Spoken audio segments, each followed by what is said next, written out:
নমস্কার, the KC travel স্টোরিজের পক্ষ থেকে আমি চন্দ্রিমা আপনাদের সকলকে জানাই স্বাগত। আমরা প্রবাসী বাঙালি, থাকি জার্মানিতে।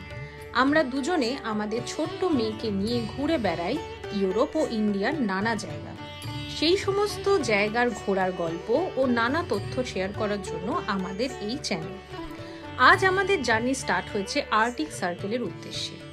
আমরা সাধারণত চেষ্টা করি স্টুটগার্ট থেকে ডিরেক্ট ফ্লাইটে যাত্রা করার, কিন্তু এইবার তা সম্ভব হয়নি, কারণ এই ট্রিপটি আমরা ক্রিসমাসের মাত্র 1 মাস আগে প্ল্যান করি।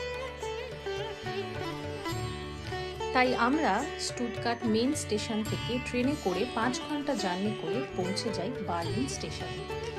বার্লিন স্টেশন থেকে রিজিওনাল ট্রেনে করে পৌঁছে যাই বার্লিন এয়ারপোর্টে।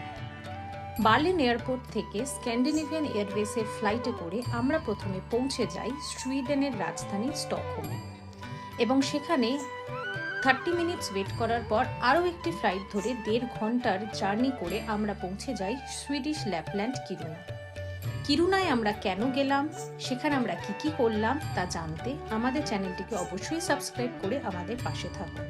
ধন্যবাদ।